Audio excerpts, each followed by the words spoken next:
Após registrar o maior número de óbitos por Covid no Brasil ontem, o presidente Jair Bolsonaro gravou um vídeo usando informações falsas para afirmar, de acordo com ele, os perigos do uso da máscara.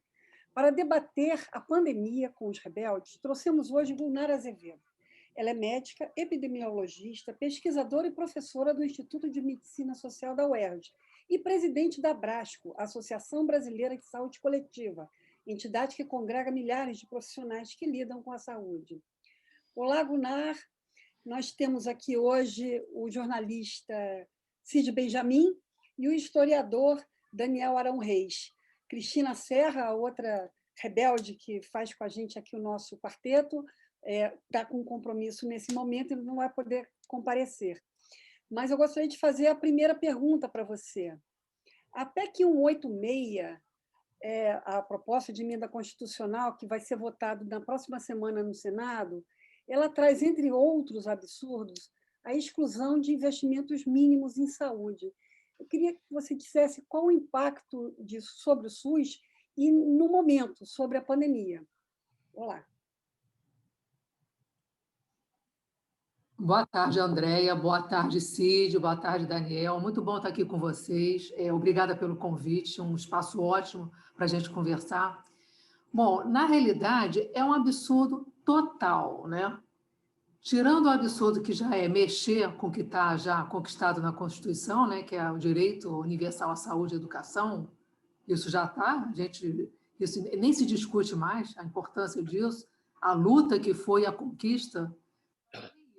No momento em que o Brasil está atravessando um recrudescimento, eu quero chamar a atenção, um recrudescimento gravíssimo da pandemia, é, no mínimo, uma perversidade, uma crueldade, entendeu? É um governo completamente insensível de colocar esta discussão, nem discussão, né? Está colocando já para votação. Bom, a votação seria ontem, né? Já foi adiada, passou para quarta-feira e agora a gente não sabe o que vai ocorrer. Mas é gravíssimo, a gente na quarta-feira mesmo teve uma grande reunião com as entidades de educação e saúde, né? Nós fizemos um manifesto, encaminhamos, o Conselho Nacional de Saúde também gritou muito, e vamos ver o que vai acontecer. Mas não faz sentido, entendeu? É realmente absurdo. É absurdo como que esse governo está lidando com a crise como se não houvesse. Né? Parece que está tudo bem, parece que, né, estamos enfrentando o quê? A gente está enfrentando a situação mais grave que nós já vivemos no país. Eu acho que não é só a sanitária, em todas as condições. E aí a gente chama a atenção de que é importante o trabalho de imprensa, de comunicação, da mídia, levando o que é a informação, a transparência disso é fundamental. E a gente tem que interpretar quais são esses caminhos. Que caminhos que podem ser seguidos. Se há jeito, se a gente consegue ainda, se o Brasil consegue ainda recuperar um pouco. Porque 1.500 óbitos por dia, que foi o registrado ontem, e vem sendo registrada essa média nas últimas semanas, isso é inaceitável. É revoltante e inaceitável. O Brasil não precisava passar por isso. Gomar, hoje na CNN, o relator dessa emenda, dessa PEC emergencial, como estão chamando, é o senador Márcio Bittar, do MDB do Acre, ele admitiu a hipótese de recuar dessa proposta de acabar com os pisos e tal, porque está pegando muito mal, etc. Mas acenou também de que para aprovar a ajuda, porque isso aí entraria como contrapartida da aprovação da ajuda emergencial, que é uma necessidade flagrante, evidente. Mas ele disse, de qualquer maneira, algum tipo de compensação teria que haver para manter o equilíbrio fiscal e a responsabilidade fiscal. Essas palavras, quando vêm, é bom botar o traseiro na parede, que boa coisa não está acompanhando. De qualquer maneira, ele acenou com o fim dos gatilhos salariais e acabar com as promoções no serviço público e congelamento de salários. Ou seja, tá bom, não se mexe com o teto mínimo de saúde e educação, mas não tem mais promoção e não tem mais aumento de salário, reajuste de salário no serviço público. como é que você tem informações, afinal, se ele vai recuar mesmo, se o preço é esse, qual é a situação na tramitação lá no Congresso? Olha só, a última informação que a gente teve é que ela vai ser lida, vai ser relatada na terça-feira e deveria ser da próxima terça, né? Deveria ser votada na próxima quarta. Aí, nesse meio tempo, está essa discussão. É possível, de fato, não falarem da desvinculação, que o problema é que eles querem desvincular, não tornar obrigatório o que seria, né, o recurso de cada esfera. Porém, não fica claro se vão mexer em outras situações, entendeu? Como você está falando. Não fica claro qual é a manobra que vai ser feita. É possível fazer alguma manobra. Então, o que a gente está dizendo é que a gente vai ter que ficar atento até isso ter muita certeza, muita garantia. É uma tentativa de aproveitar esse momento e ir passando coisa, entendeu? Pode ser que não desvincule, mas coloque outras coisas que não valem a pena, entendeu? É perigosíssimo. Então, o tempo todo a gente está ali norteando. E pega a saúde e a educação. Para a educação, então, o impacto vai ser enorme, enorme. Para a saúde, enorme, mas para a educação, enorme. Então, assim, é como você falou, temos que ficar atentos que não quer dizer que voltando atrás significa ficar como estava na Constituição. Né? É uma possibilidade de avançar de outra forma. Né? E não faz mais sentido. Né? Isso é o meio de conseguir pagar o auxílio emergencial. Tirar? Não tem de onde tirar? É uma escolha de Sofia, na verdade, né? Ou você não tem a ajuda emergencial, ou você não tem mais o teto para a saúde e educação. Escolha. Pois é, que coisa, né? Não se considera, naturalmente, a possibilidade de mexer com os lucros dos especuladores na Bolsa, claro. com o pagamento dos juros da dívida pública, por exemplo. Era uma solução óbvia, né? Você suspender o pagamento da dívida pública durante um ano, o pagamento dos juros. Né? Isso daria uma economia fantástica e os grandes financistas, né? Os grandes credores do Estado brasileiro deixariam, né, de mamar durante um ano, o que não os levaria de modo nenhum à miséria. Né? Mas o fato claro. é que... a gente poderia taxar os super ricos, né? Por que se não faz uma taxação de super ricos, que são tantos no Brasil que ganham tanto, né? Não, é absurdo mesmo. A situação é que na Europa, depois da Segunda Guerra Mundial, foi o chamado imposto de solidariedade, que foi cobrado em muitos países para ajudar a financiar a reconstrução econômica.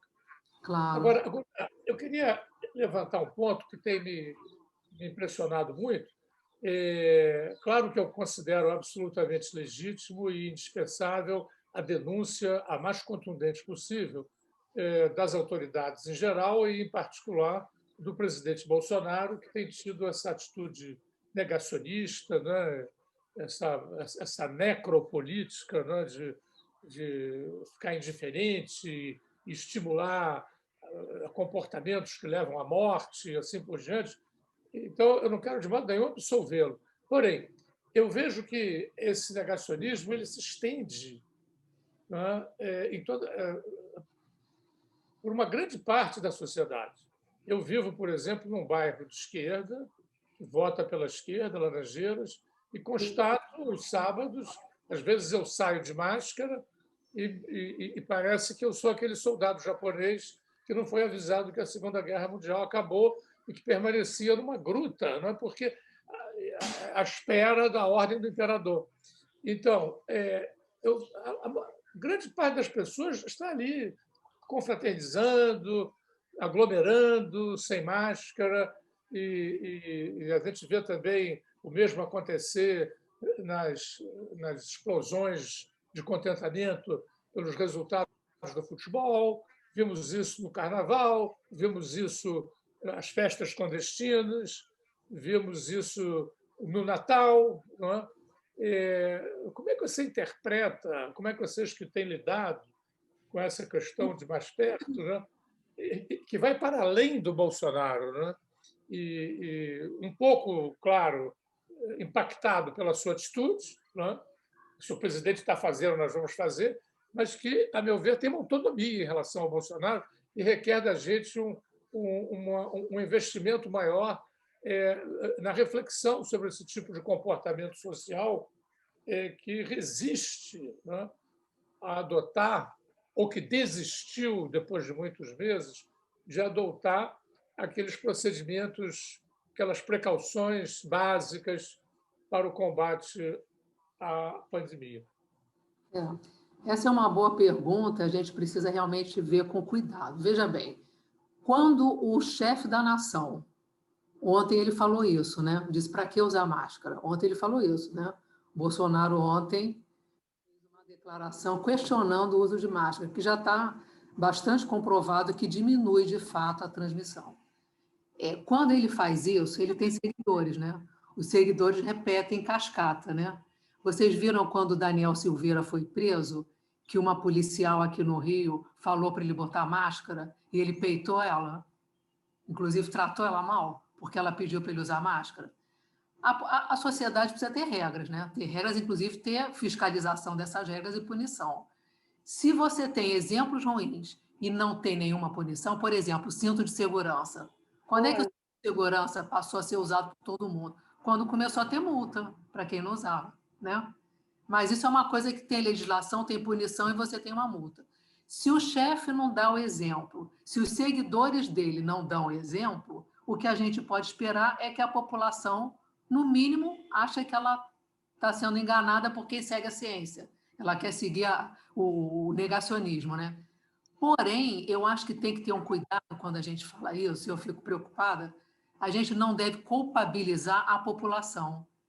Nessa campanha agora, que é a mais grave, sem dúvida a mais grave que já enfrentamos nos últimos 100 anos, ainda não aconteceu, por parte do governo federal, nenhuma campanha de propaganda de comunicação. Não aconteceu. Nenhuma. O governo federal não gastou um tostão com uma campanha, no mínimo, para comunicar o que poderia ser seguido. Isso aconteceu na AIDS, vocês lembram? Na época da AIDS? Quem viveu a década de 80, isso aconteceu muito fortemente na AIDS. O Brasil realmente não só tinha uma política de controle da AIDS muito boa, né, garantindo medicamento para todo mundo, o teste, tudo gratuito pelo SUS, como tinham excelentes campanhas de propaganda para orientar. E na época, inclusive, as campanhas de vacinação no Brasil eram sempre muito exitosas, né? Sempre, sempre. Mas, então, eu estou falando, independente até de vacinação, a AIDS não tem vacina, mas tinha campanha. E caiu.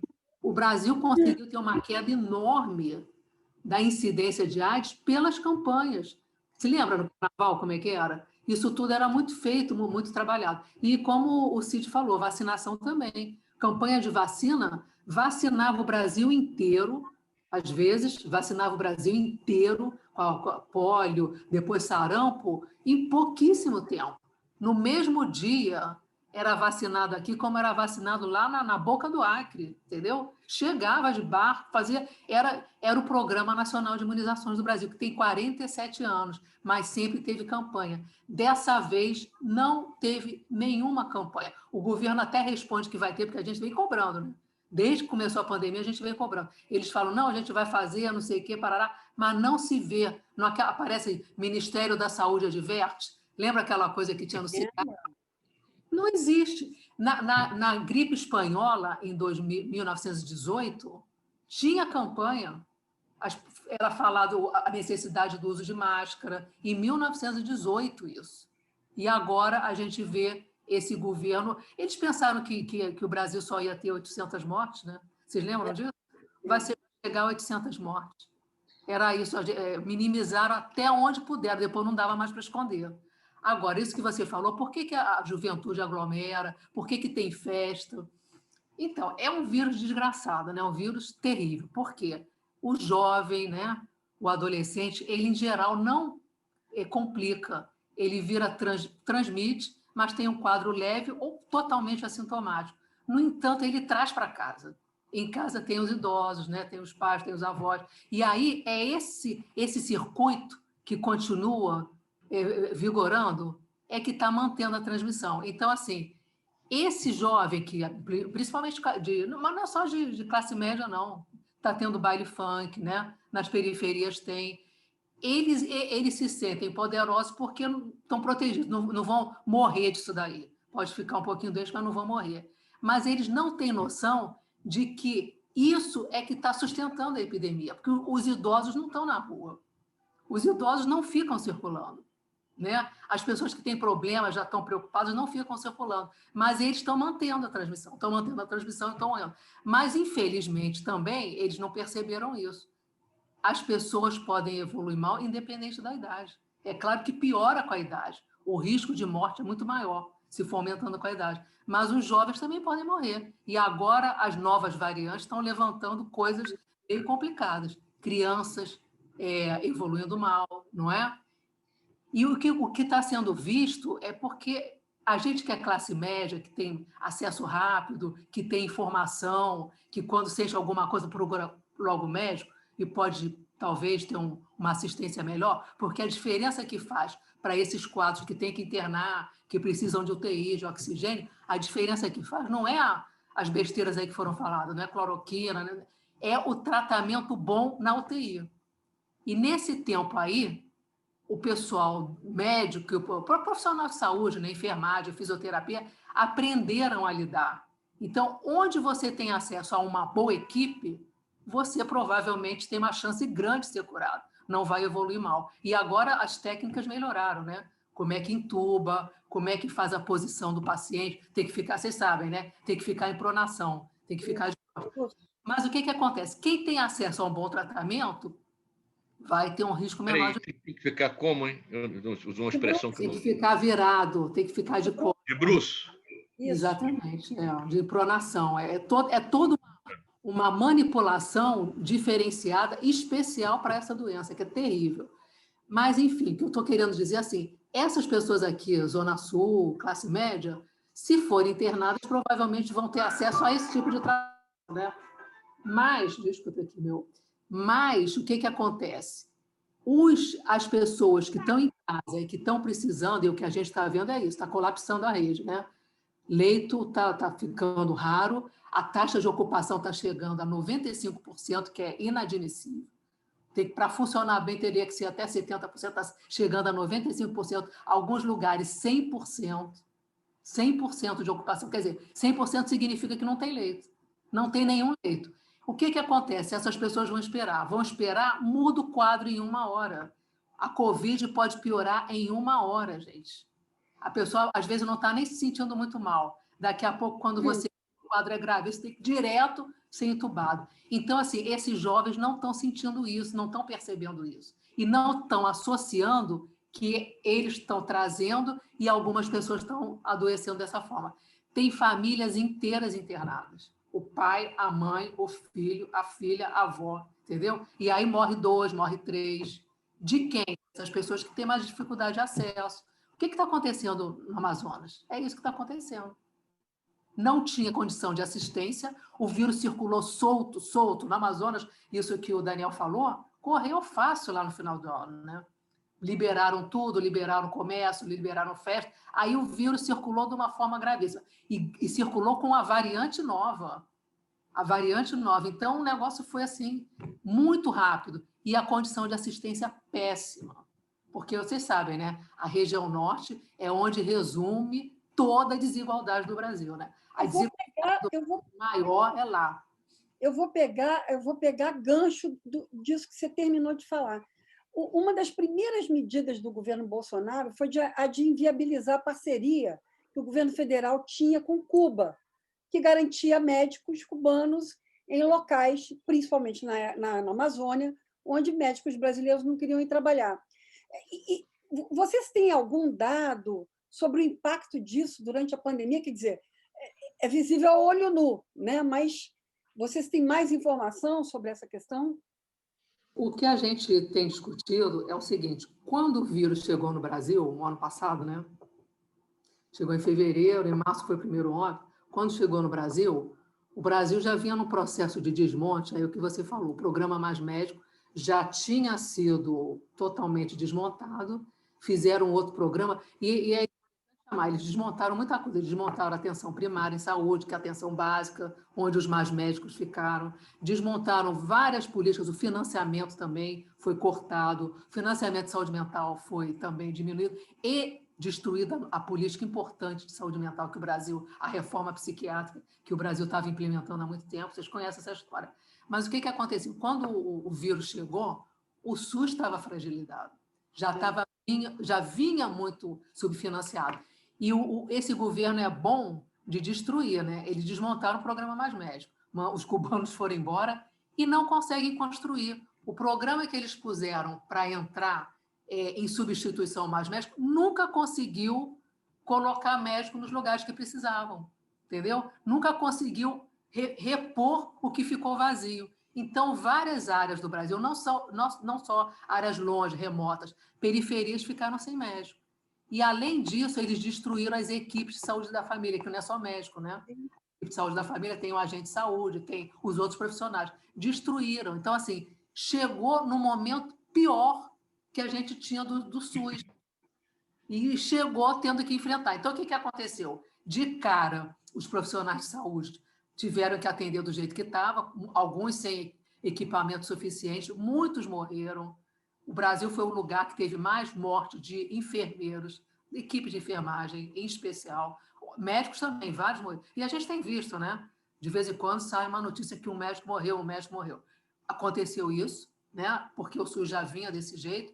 E o que aconteceu também é que nas áreas de maior carência, onde o sistema de saúde, infelizmente, o SUS é uma realidade, mas ele não é uma realidade que a gente possa dizer é o SUS que a gente gostaria hoje. Porque ele nunca foi valorizado em termos de financiamento, como precisava ser, por exemplo, para se equiparar com outros lugares, com o Canadá, com a Inglaterra, né? Que também tem a Inglaterra tem um sistema único também, o Reino Unido. Então, o que aconteceu? O SUS fragilizado, o Ministério da Saúde sem rumo, completamente sem rumo. O pessoal fica elogiando o Mandetta, mas o Mandetta foi um dos caras que também destruiu bastante a atenção primária. Entendeu? Ele foi um ministro do Bolsonaro. Ele era um advogado do desmantelamento do SUS. Depois fez Exatamente, exatamente. Não dá para botar ele lá em cima, só que ele fazia aquela coisa da... Como é que é? A entrevista coletiva, né? Ele fazia... Não, porque também ele ganhava no contraste, né? Quer dizer, em relação ao Bolsonaro, ele não era tão como o Bolsonaro. Então, agora eu queria te perguntar uma outra coisa, Gu, né? É o seguinte, é uma coisa que eu tenho refletido. Para a classe média, é muito mais fácil você fazer a quarentena, ficar em casa, etc. Eu tenho pensado nessa coisa de volta às aulas nas escolas públicas. As crianças pobres, em grande medida, têm alimentação na escola pública como a principal alimentação do seu dia. Entende? Todo o raciocínio do ponto de vista médico é para não reabrir as escolas. Acontece que os pais dessas crianças não têm home office, não têm como cuidar delas. A escola dá comida e dá enfim, está cuidando lá, enquanto o pai vai se virar na rua, a mãe. Muitas vezes, ou não, a parte das vezes, sem carteira assinada e sem fazer home office. Isso conforma uma situação que é gravíssima, porque não são só os jovens que querem ir para a balada. Entende? Para as famílias, é uma coisa importante a volta à normalidade. Né? No entanto, essa volta à normalidade ela impede que você freie a progressão da epidemia. Quer dizer, como é que você vê essa coisa? Porque para a gente é mais ou menos fácil. Claro que tem que manter distanciamento físico. Não é nem o social, porque nós estamos aqui falando, não estamos no distanciamento social, mas no físico. Tem que manter o distanciamento físico. Agora, aquele cara que é biscateiro, que vai a outra a mulher também que é doméstica, que não, enfim, esse pessoal ficar em casa significa não ter comida. Com a forma como o governo está se amarrando com esse esse auxílio emergencial, isso complica muito. E mais, numa situação como essa, era mais do que natural que os governos das diferentes instâncias fizessem comida, sopão, como se fez em alguns momentos depois da Segunda Guerra Mundial, na Europa, nos Estados Unidos, nos anos 30. Comida, sopão lá para o pessoal. Então, eu às vezes me pergunto, claro que tem que manter o distanciamento físico, mas se a gente não está teorizando também uma realidade muito distante da vida das pessoas, né? Não é só a questão social, que estou de saco cheio de ficar em casa e tal. É porque a sobrevivência, em alguma medida, está ligada ao fim da quarentena, ou diminuição da quarentena. Como é que se vê essa coisa? Isso é dramático, né? É dramático. Essa questão é dramática porque ela expõe a desigualdade que nós temos, né? Classe média pode... Inclusive, as escolas privadas estão voltando, né? Com todo cuidado, né? Mas estão voltando. Aqui no Rio, algumas estão voltando. Mas olha só, o que a gente vem chamando a atenção? Justamente por isso. Pensar que a educação pode esperar a pandemia acabar para as escolas reabrirem é uma loucura. Não faz sentido porque você está expondo as crianças a isso que você falou. A fome, mas não só a fome. Elas estão abandonadas, né? Elas ficam em casa abandonadas, porque os pais precisam, de alguma forma, sair para poder ter o sustento deles, né? Então, o que é que a gente vem fazendo? A gente começou a construir, e hoje até vou sair daqui para essa reunião, com a área de educação, saúde e educação, qual é a possibilidade de retorno das escolas. É isso que eu queria te perguntar. Quais são as condições mínimas? Em novembro, eu vou te passar, vocês não devem ter visto, acho que a André talvez deve ter visto. Nós escrevemos um manifesto junto com... Foram 60 entidades, mais de 60 entidades que participaram dessa construção. Entidades da educação e da saúde, que volta às aulas, proteger e valorizar a educação. Com esse argumento exatamente que você falou, deixar as crianças desse jeito, soltas, as famílias totalmente, né, perdidas nesse sentido e sem nenhum apoio, significa a gente empurrar e aumentar. Na realidade, não é nem desorganizar, é organizar a desigualdade, porque a gente está separando quem tem e quem não tem. Seria uma organização da desigualdade. Então, a gente falou que era importante que a educação, né, e a saúde, as políticas de educação e as políticas de saúde pudessem trabalhar em conjunto para analisar território a território, escola a escola, e ver se tem condição de voltar. E essa construção ser uma construção conversada entre todos, entre os professores, entre as famílias, entendeu? Essa construção. E verificar quais são as condições que a escola pode voltar. Porque o risco também de não voltar é grande. Você traz outros problemas, né? Não só de aumento de desnutrição, saúde mental. E outra coisa, a escola...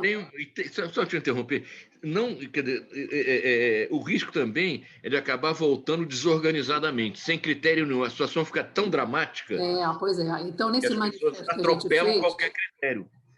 Nesse manifesto, a gente analisou essa condição, colocou quais são as regras e como é que isso deve ser feito. Criado comitês em cada município para verificar se é possível, quais são as medidas hoje que você pode fazer. Pelo seguinte, além de tudo que você falou, a educação é, de fato, um polo estruturante da população mais pobre, entendeu? A escola estrutura aquelas famílias. A escola não dá só alimentação, dá também a possibilidade que as famílias saiam daquela condição de vida, né?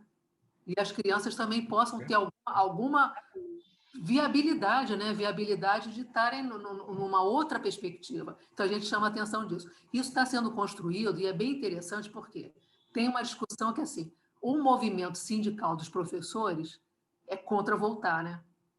Inclusive, vão fazer greve se voltar por causa disso. E a gente coloca, olha, não dá para fazer isso, porque se for esperar toda a população ser vacinada, na melhor das hipóteses, é no final desse ano.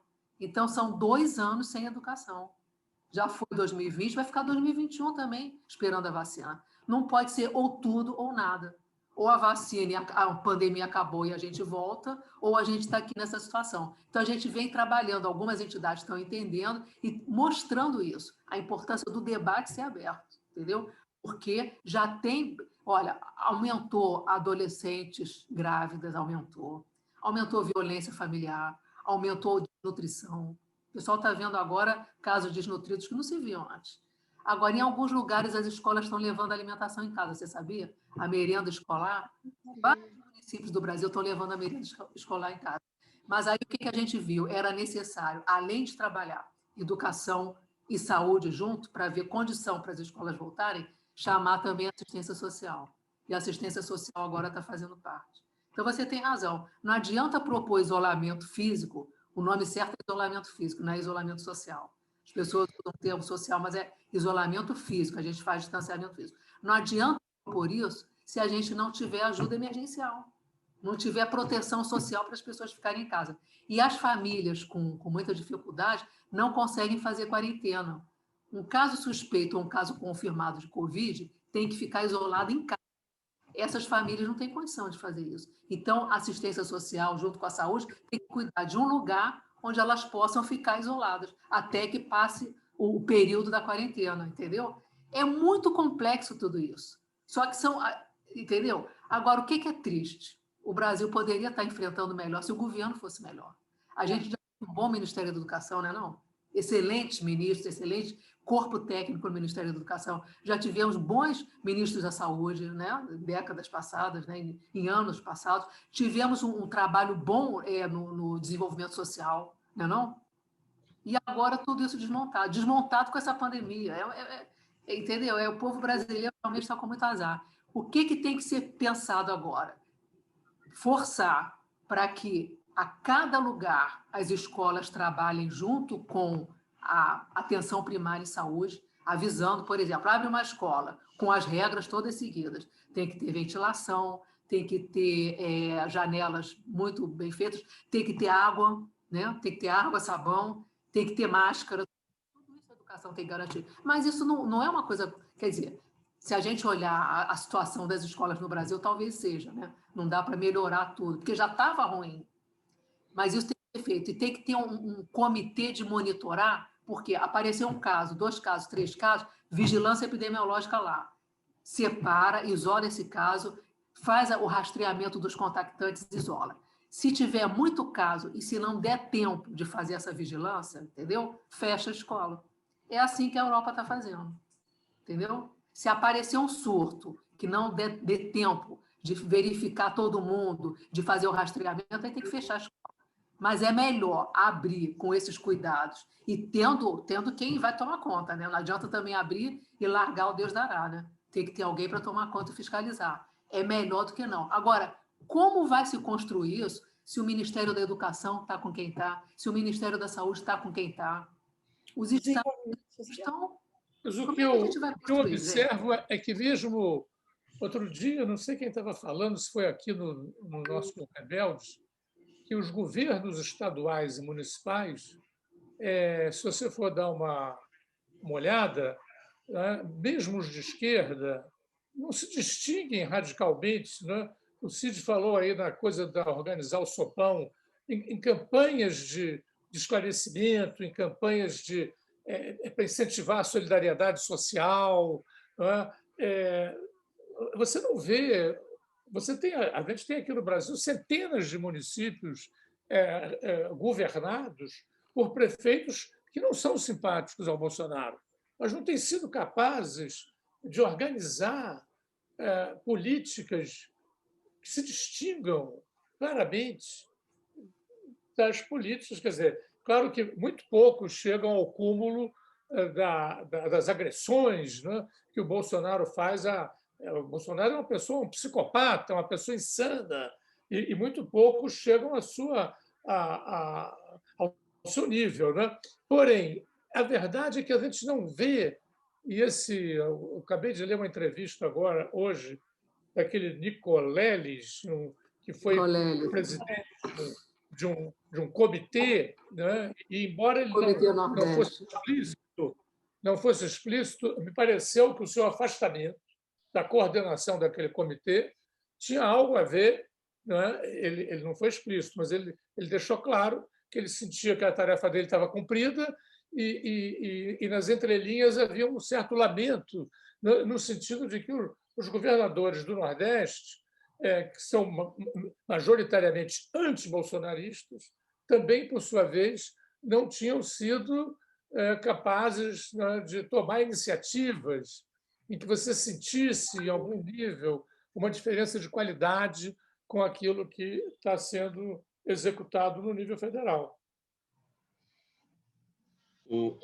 Tem alguns lugares, alguns municípios que estão lidando melhor, sim, entendeu? O problema é que chega uma hora o município fica esgotado de recursos, entendeu? Você deve estar acompanhando isso. Quer dizer, como o Daniel disse, não é o fato do cara ser de direita ou de esquerda. Quer dizer, devia supor que o cara de esquerda tivesse mais sensibilidade, mas por exemplo, eu ouvi umas intervenções do prefeito de Belo Horizonte, que é um cara de direita. Eu fiquei bem. O cara aparentemente ele está tratando dessa questão melhor do que alguns prefeitos e governadores de esquerda. Não sei se você confirma. Ele, de vez em quando, ele dá uma retrocedida, mas ele tá melhor, sim. Niterói lidou melhor. Niterói lidou melhor. Vocês acompanharam, né? Niterói, inclusive. Agora, Niterói tem mais dinheiro, né, do que a maioria dos municípios, porque tem royalties, né? Agora, tem um bom secretário de saúde, ele tentou fazer o que pode, ele deu o auxílio emergencial, Niterói lidou melhor e cumpriu algumas regras, inclusive fez algumas regras para retorno das aulas. Agora, o que acontece? Por exemplo, Araraquara. Araraquara é um governo petista, né? Araraquara, em São Paulo. E eles estavam indo muito bem. Quase não tinha transmissão, número de óbitos raríssimo. O que aconteceu? Porque estavam fazendo tudo direitinho, fazendo a vigilância epidemiológica, atenção primária fortalecida, tudo funcionando. O recurso foi acabando, gente. Ao longo do tempo, o município, para dar conta disso tudo, precisa de um suporte federal. Como o recurso federal foi realmente diminuído, chegou uma hora que eles não tinham mais. E olha o azar. Ao mesmo tempo que isso aconteceu, veio uma van com gente de Manaus que trouxe a nova variante. Então, o negócio lá subiu e estão desesperados. Tem lugares que estão lidando melhor. Tem algumas cidades, até de Goiás, tem em Alagoas, algumas cidades. O Ceará está lidando melhor com a situação, entendeu? Não dá para generalizar que todos os gestores municipais estão lidando mal, estão lidando melhor. O Conselho Nacional de Secretários de Saúde, quem preside hoje é o Carlos Lula, que é secretário do Maranhão, é secretário do Flávio Dino. Ele tem batido a beça, ele tem batido de frente o tempo todo com o governo, mostrando que tem que fortalecer o SUS pelos estados, entendeu? Eles têm enfrentado, mas não é fácil. Eles enfrentaram, por exemplo, para vocês terem uma ideia, é inacreditável esse governo. Eles enfrentaram o Pazuello, tem quanto tempo? Deve ter uns 4 meses, 3, 4 meses. O Pazuello queria fazer um dia da cloroquina. O Dia Nacional da Cloroquina. Aí não houve, isso não aconteceu, porque os secretários estaduais e municipais falaram: a gente não vai fazer isso, a gente não vai aderir. Tiveram que voltar atrás, entendeu? Tem uma resistência por aí, mas ela não é suficiente, porque depende do recurso.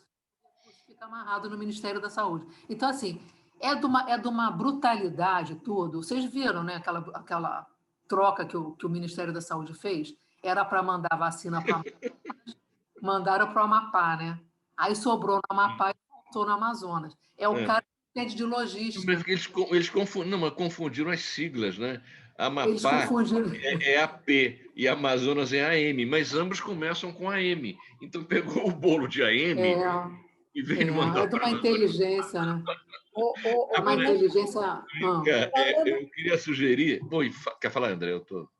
Eu queria falar o seguinte: diante da omissão, da completa falta de critérios de epidemiológicos, o consórcio de mídia começou a fazer suas contas, né? E aí o Brasil, de acordo com esse consórcio, tem 250 mil mortos e 10 milhões de infectados. Mas alguns especialistas, eu vi isso no site lá da Brasco, eles alertam que a subnotificação foi tão violenta que é possível que o Brasil tenha chegado a 40 milhões de infectados e a mais de 300 mil mortos, né? Como é que vocês estão vendo isso? Como é que a epidemiologia pode tentar averiguar alguma coisa mais próxima da realidade? Peraí, deixa eu te interromper. A gente faz um esforço para ficar entre 50 minutos e 1 hora. Eu queria sugerir que o Daniel e eu fizéssemos também algumas perguntas rápidas para você pegar nesse bolo final. Tá bom. Junto com essa. Bom, eu na verdade, tenho 3 perguntas. Mas são.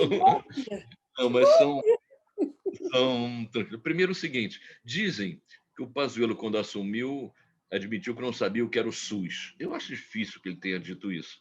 Agora, você acha que, depois da pandemia, o SUS vai estar mais valorizado? É a primeira pergunta que eu tenho. Segunda questão: a gente tem que se preparar para conviver com a pandemia por quanto tempo mais? 1 ano? Eu tinha uma terceira que eu esqueci. Enquanto o Daniel fizer as dele, eu vou lembrar dela. Tá bom. Eu queria aprofundar um pouco a reflexão, se fosse possível, sobre os valores sociais, os valores da solidariedade, os valores da ajuda mútua. Já há muitos anos, antes da pandemia, já se fala nisso, né? A famosa desagregação do tecido social no país. Isso não é uma coisa que só acontece no Brasil. Em outros países do mundo, a gente vê essa resistência, esse salve-se quem puder, né? Primeiro o meu pirão. Né? Quer dizer, então, a gente olha as sociedades asiáticas, onde o sentido de disciplina social é maior, uns atribuem isso à opressão, à ditadura, governos autoritários, mas isso vem antes dos governos autoritários, é uma tradição bem estabelecida e que ajuda a enfrentar crises desse tipo. Eu me lembro que no Brasil, nos anos 80, quando a transição democrática chegava ao seu final, havia uma grande expectativa no conceito da cidadania, né? No conceito da responsabilidade social. Isso, em grande medida, a meu ver, se perdeu ao longo desses anos todos, e eu vejo, inclusive, o crescimento das igrejas evangélicas acontecendo muito nesse vácuo, porque elas a seu modo, oferecem solidariedade e ajuda mútua entre os fiéis de cada igreja. Então, eu penso que essa reflexão eu acho importante, porque eu acho que as esquerdas democráticas elas perderam muito esse norte, né, de persuadir as gentes a serem solidárias, a criticarem o individualismo exacerbado. Né? Então, eu penso que essa batalha pelos valores é de suma importância, porque a gente vai entrar agora num tempo de pandemias. Muita gente está dizendo isso. Essa pandemia acabou, vai entrar outra. Né? Então, essa não acabou, não, Daniel. Acho que não chegou nem. Não, pois é, a gente está prevendo que ela vai acabar, mas ao mesmo tempo está se dizendo que o vírus vai se redefinir. A cepa. E outra, eu não sei o que é cepa, mas uma cepa.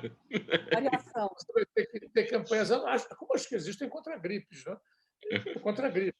Então, eu quero insistir muito que eu não estou absolvendo as autoridades, mas eu acho que a gente tem que, ao tempo de jogar os holofotes para as autoridades, que elas têm responsabilidades inegáveis, jogar também o holofote sobre os valores que estão impregnando essa sociedade e que, de certo modo, né, levam a que essa sociedade reaja com tão pouco dinamismo às atrocidades que têm sido cometidas pelas próprias autoridades. No limite, né, muitas dessas autoridades foram eleitas por essa sociedade, inclusive o próprio Bolsonaro. Então, eu penso que essa batalha pelos valores, né, ela deve ser parte integrante. Eu queria saber a tua reflexão sobre isso, né, no combate a essas e outras vindouras, né, pandemias. Uhum. São 3 questões. A Andréa vai botar alguma, não? Não, eu só queria fazer uma questão que o Cid levantou. A Bahia fez uma campanha muito grande, o governo da Bahia, Eu recebi muita coisa do governo da Bahia. Não sei como é que foram os resultados ali, mas em termos de campanha foi isso, só essa observação. A minha questão inicial foi aquela sobre os índices epidemiológicos, né? Do disparate do oficial não, do consórcio que tem os números e da projeção que muitos especialistas dizem que são Então, vou começar por essas suas, são mais fáceis. O consórcio, o veículo de imprensa, não é tão diferente do que o Ministério da Saúde registra. Eles pegam os dados de secretaria, não dá um pouquinho mais, mas não dá muito mais. O que você falou é que, como a gente testa pouco e como a gente não faz o rastreamento, o problema não é só o teste, como a gente também não faz o rastreamento, que a gente chama vigilância epidemiológica, todos os casos suspeitos são investigados, se tiveram contato, se pode ser Covid, como a gente não faz isso, muito provavelmente há uma subnotificação grande de casos e um pouco de óbitos, pessoas que vão a óbito sem chegar no serviço de saúde, sem se pensar que é Covid. Então, não é registrado. A gente imagina que isso deve ser em tudo. Tem projeções, né, que fazem, não é um consórcio de imprensa, são projeções que a gente faz, deve dar em torno de 30% o número de casos, 30%, por aí. Número de óbitos também um pouquinho, menos talvez um pouco, que o óbito é mais fácil de registrar, porque quando morre tem que ter a declaração de óbito. Mas está tendo muito óbito domiciliar, isso aumentou também. Durante a pandemia, pessoas morrendo em casa aumentaram até pela dificuldade de acesso a serviço. Mas o que você falou, o governo da Bahia fez, o governo da Bahia faz parte do consórcio. O secretário de Saúde da Bahia é muito bom, é o Gabas, ele é muito bom. Eles fazem parte desse consórcio Nordeste. E o consórcio, inclusive, eles estão negociando a Sputnik, né? A vacina Sputnik. Estão forçando uma barra para que o governo compre a vacina Sputnik. Só que precisa passar pela Anvisa. A Anvisa tem que autorizar, tem que registrar e autorizar. Isso é uma outra coisa. Então, assim, com essa escassez de vacina, nós vamos ficar numa situação, aí eu respondo, então, como é que a gente resolve a questão da pandemia, né? Como é que a gente vai conviver com essa pandemia? Com a questão da escassez da vacina, que é uma realidade para o mundo inteiro, não é só o Brasil.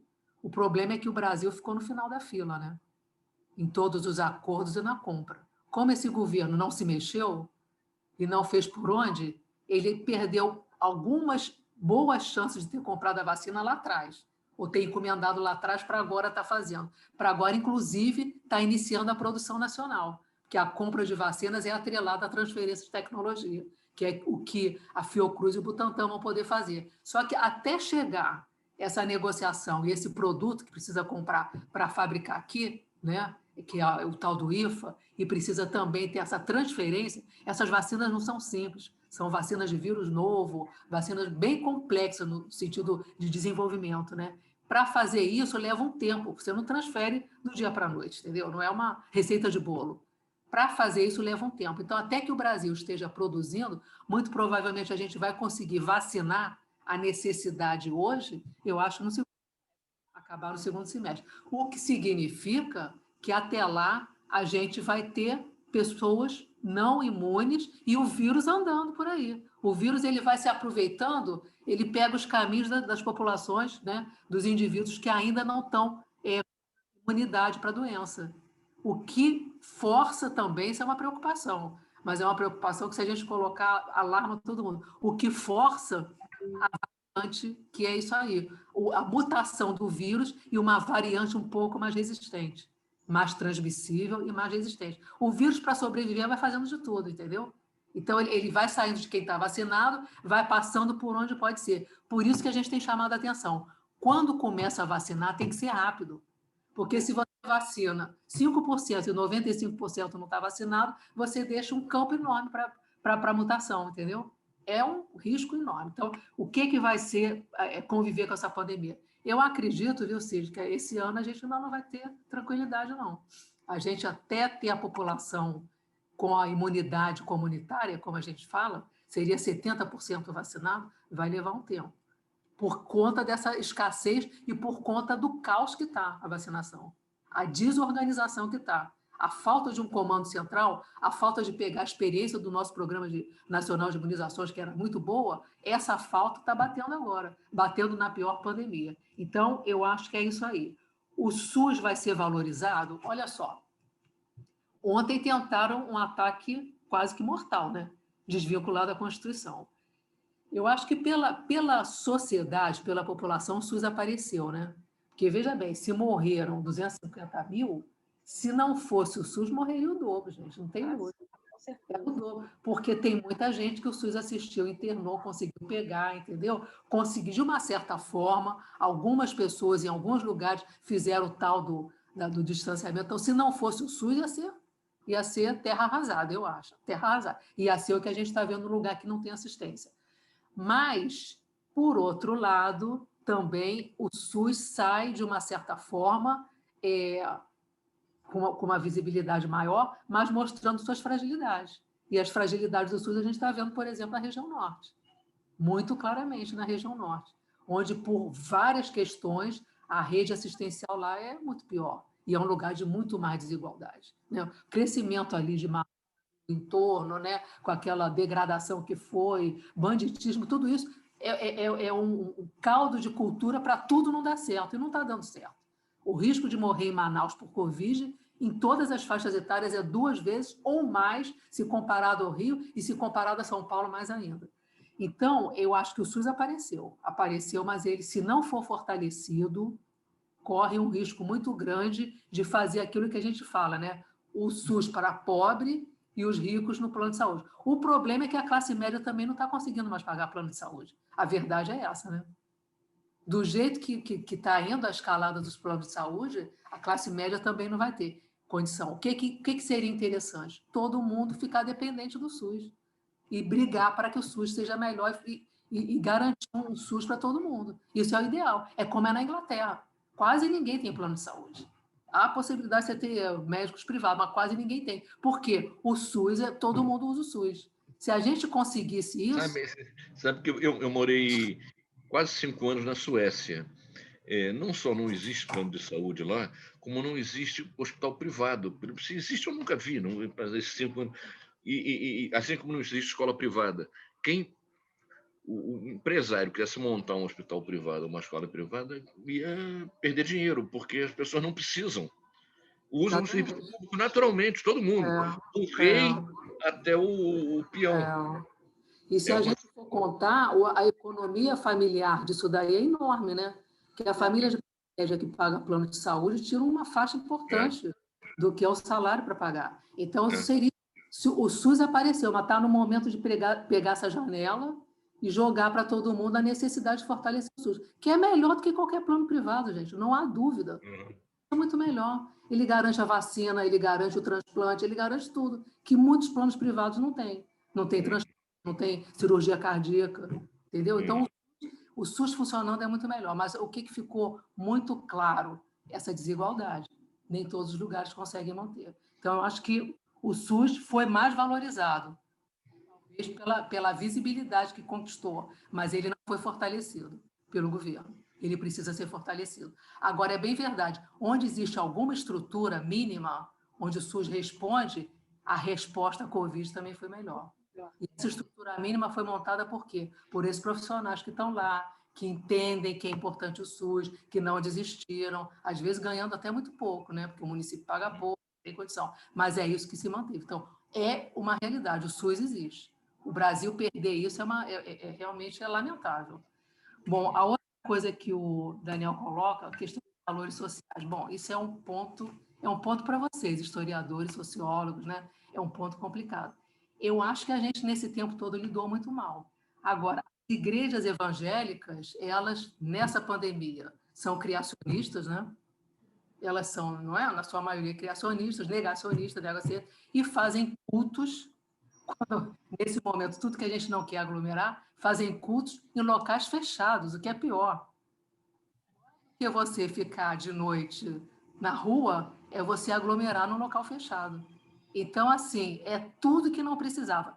Mas como que desmonta isso? Como que desmonta essa situação onde a falta, né? A falta do Estado, o espaço, a solidariedade não veio dessa forma. Falta de, digamos, de um papel mais civilizatório, né? As igrejas essas igrejas, né? Acabam cumprindo ou pegando o espaço que o Estado não fez, né? É talvez a única forma de socialização, de solidariedade. Talvez, né? A gente tem que pensar como é que reverte isso. É bem difícil. Eu acho que quando mistura isso com as milícias é mais complicado ainda, né? Não? Quando mistura esse tipo de religião com milícia, aí fica difícil intervir. Mas o que deveria a gente colocar nessa conta, eu acho que eu sou epidemiologista, né, gente? Eu não consigo, não entendo todas essas questões. Mas o que a gente poderia pensar é como tentar trazer, e aí o papel da escola é fundamental, tentar trazer o papel da ciência, e é a ciência que tem dado resposta em relação à pandemia, tanto que fazer uma vacina nova em um ano nunca aconteceu. O desenvolvimento de uma vacina em um ano é evolução científica, nunca aconteceu. Então, é mostrar isso e mostrar, assim, o que foi possível ser feito até agora. Quais foram as pessoas que conseguiram ter a Covid, serem internadas e saírem dessa internação? Foi entendeu? A medicina científica. Foi a medicina que, nas boas práticas, consegue fazer. Eu acho que, como eu falei, né, tem 2 problemas maiores nessa questão.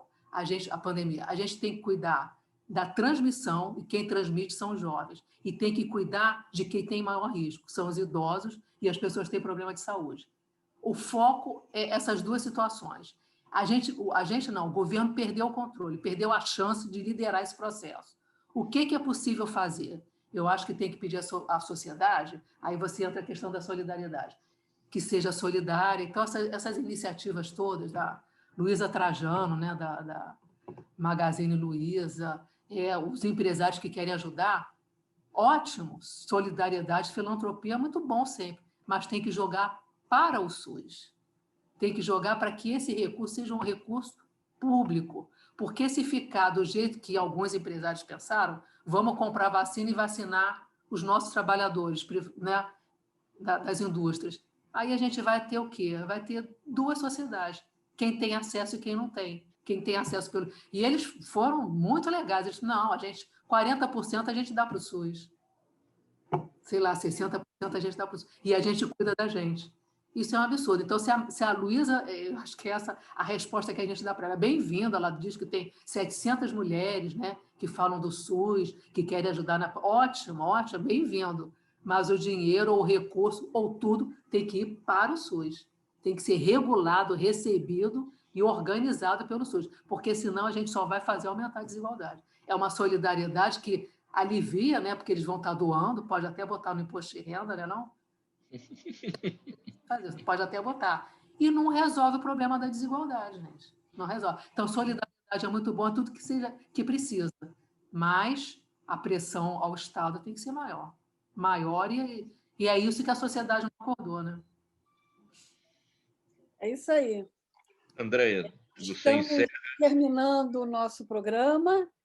Gostei demais da Gunnar aqui. Eu acho que ela trouxe uma série de informações e análises que as pessoas que nos acompanham não têm acesso por outros meios. E queria agradecer de novo a Cid e Daniel por participarem aí desse debate tão importante. Eu queria dizer uma coisa. Eu já tinha estado com a Gunnar nessas reuniões de 20, 30 pessoas, cada uma, e já tinha tido uma boa impressão dela. Assim, quando a Andréia sugeriu que a gente fizesse com você, eu disse, a Gunnar é legal, acho que vai ser bom e tal, mas eu temia um pouco por esse programa. Eu temia que ficasse uma coisa, ou repetindo o que tem sido dito em geral, entende? Ou dizendo que esse governo não está fazendo nada, mas não tem muita novidade para as pessoas que assistissem. Eu estava equivocado. Acho que foi muito bom o programa, muito bom, um dos bons programas que a gente fez, e eu quero te parabenizar, Gunnar. Tá? Obrigada. Eu que agradeço, viu, a possibilidade de estar aqui com vocês. É muito bom discutir. Eu acho que o jornalismo tem trabalhado legal. Aliás, Cid, terça-feira... essa era a minha pergunta, a terceira pergunta, porque a gente sempre mete o cacete da cobertura. Vou mandar para você. Terça-feira... Não, terça-feira... Terça-feira, 15 horas, a gente vai fazer um ato político, as entidades da Frente pela Vida, já tem a SBPC confirmada, já tem vários parlamentares, ex-ministros confirmados. Confirmei com o Bruno a participação da BI. A BI está nisso. Tá. Pois é, a participação da BI é importante. Dia 15, a gente está dizendo que é a maior calamidade que nós tivemos e que a gente não pode deixar... Tem que falar, entendeu? Que a sociedade tem que se unir. Eu acho que o que pode ser feito vai crescer, esse número vai crescer essa semana, entendeu? Se esse número cresce, significa que é exponencial, gente. Tá, mas a terceira pergunta, eu vou aproveitar e fazer, que eu tinha esquecido, é o seguinte: a gente critica muito a cobertura da imprensa em geral. A impressão que eu tenho é que a cobertura da grande imprensa, inclusive das grandes redes, pelo menos a Globo, que eu via mais, foi uma boa cobertura em relação... Você concordaria com essa afirmação? Olha só, deixa eu falar a avaliação que eu tenho. Fui algumas vezes na Globo e na Globo News. Semana passada mesmo eu fui 2 vezes na Globo News e fui na Globo Aberta de Santa Catarina. Depende de quem está pedindo, entendeu? Tem alguns que querem saber como é que você usa a máscara, isso faz mal, isso faz bem, entendeu? O que fica muito a pergunta individual. E outros dão margem para você fazer uma análise um pouco mais social, mais política, entendeu? Como eu vou pela Abrasca, a associação que se posiciona politicamente, nem sempre eu consigo falar disso, entendeu? Eles ficam querendo saber do número, etc. Quando eu consigo... Agora, eu acho que teve um avanço, sabia? Mesmo dos apresentadores da Globo News, eu acho que eles perceberam que em algum momento tinha que culpabilizar o governo, entendeu? Então, eles já perguntam, mas por que não deu... Quais foram os erros do governo? Eles agora perguntam isso. Não, mas desde o início, quando o Bolsonaro negava as coisas... Olha, quando bateram 100 mil mortos, a edição do Jornal Nacional foi excepcional. Foi. Você viu que apareceu... Eu liguei... Apareceu a carta da Abrasco? Apareceu eu não me lembro, mas eu peguei o celular e liguei para o diretor de jornalismo da Globo, que eu me reunia pela ABI, etc., para dar os parabéns. Eu disse, porra, excepcional esse programa. E ele estava eufórico, também foi muito bom mesmo, etc. Então, enfim, foi em maio, né? Foi em maio, aquele discurso da morte, né? A gente chama de discurso da morte, né? Não, em geral, para chamar a atenção para a gravidade do problema e para medidas a serem tomadas pela população, orientação em geral, foi uma boa. Claro que eles abriam sempre em cada programa, no caso do Jornal Nacional, para mostrar como os empresários estão ajudando e tal. É um pedágio assim, que pagava ali. Agora, no cômputo geral, eu achei uma cobertura muito melhor do que o que é o jornalismo geral. Mas não tem também o lance que a Globo e que o Bolsonaro ataca os jornalistas? Também tem isso. Tem. Também claro. tem, mas, enfim, mas o fato é que a cobertura da pandemia... Eu parei de ver Jornal Nacional, também que eu acompanhava sempre, até porque eles davam muito espaço para a BI. Olha, eles pararam de dizer que a Gunnar é médica para botar presidente da Abrasco, que, para mim, já é alguma coisa.